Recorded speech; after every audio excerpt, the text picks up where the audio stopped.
We are so fortunate to be living in a time when our home is still incredibly rich and supportive.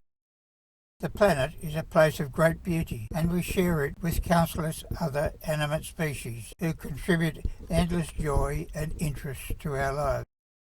But things are changing. We are witnessing the onset of the fourth great dying, when life itself will be again faced with extinction. As a species, our own long-term survival is at stake. Unlike the massive population crashes of lemmings, we will take with us many, if not most, of the other life forms on the planet. And unlike the previous great dyings, our greed and stupidity are a major factor in the process. Our demands for space, natural resources, and unnecessary luxuries are outstripping the planet's capacity.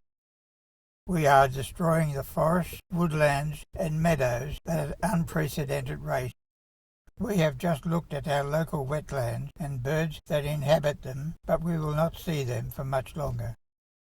Many of those birds will soon disappear, like the dodo, the moa, the passenger pigeon, and many others we have eradicated.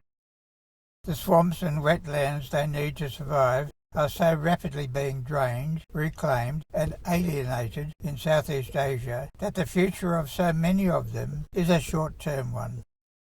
But this is just one of the numerous scenarios underway, so I would echo the words of the great David Attenborough, naturalist and broadcaster. The future of humanity, and indeed all life on Earth, now depends on us. We ourselves, one single species, have taken over vast tracts of the inhabitable surface of the planet. Surely we should allow those other creatures we share the planet with to retain some part of their ancient heritage.